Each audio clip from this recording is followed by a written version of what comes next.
হিসেবে আসলে আমিও একটা তো আঞ্চলিক একটা মানে দায়বদ্ধতার জায়গা আছে। আর সবটা মিলে আসলে এই ধরনের অস্থিরতার মধ্যে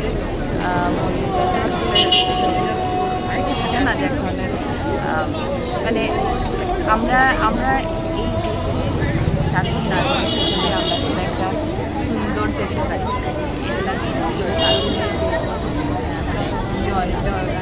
আমরা সবাই মিলিয়ে আমরা এই জায়গাটা আইছি। তো হিংসা প্রতিহিংসা রাজনীতি আসলে এটুকুই চাওয়ার শিল্পী হিসেবে সব কিছুর মধ্যে সব দলমত বিশেষে আমরা শিল্পের মাধ্যমে আমরা সাহিত্যের মাধ্যমে সৃষ্টির মাধ্যমে আমরা যে একটা সুন্দর ভাবনার জায়গাটা আসলে আমরা ছাত্ররা যে আন্দোলনের পর এই জায়গাতে আসে তাদের উদ্দেশ্যে কী বলা? তাদের উদ্দেশ্যে ছাত্রদের কথা তো আসলে আমি বলব যে আসলে তারুণ্যের জয় সবসময় হইয়া আইসে যুগে এবং আমরা সেই তারুণ্যের এখানেই পথ ধরে আমরা আগুয়ে যাইলাম।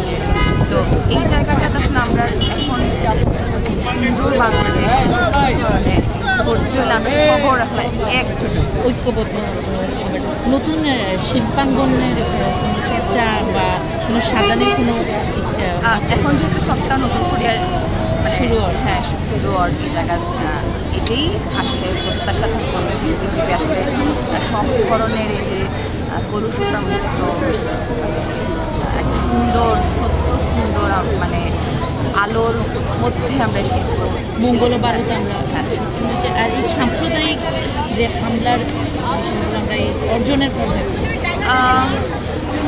এই ইস্যুটা আসলে মানে খুবই সেন্সিটিভ ইস্যু। এখানে আমার কাছে যেটা মনে হয় যে নাগরিক হিসেবে আমরাও প্রত্যেকেই আমরা আসলে এই বাংলাদেশের মানে একটা স্বাধীন নাগরিক আমরা এই সাহস এবং মনোবলটা থাকা উচিত। তবে একটুকে মিলিয়ে আসলে সবার উপরে মানুষ এর চেয়ে আর কোনো কথা নেই। আমরা সবার পক্ষ থেকে আপনার অনেক ধন্যবাদ। সিলেটের পর্ব আমি যে ওই একটা কথা মানে আমার আমরা যে মানুষ আমাদের ভিতরে শিল্পের মাধ্যমে সাহিত্যের মাধ্যমে সৃষ্টির মাধ্যমে আমাদের বিবেকের যে বোধটাকে আমরা জাগ্রত করি আমরা সুন্দর করে আমরা জিনিসটাকে আবার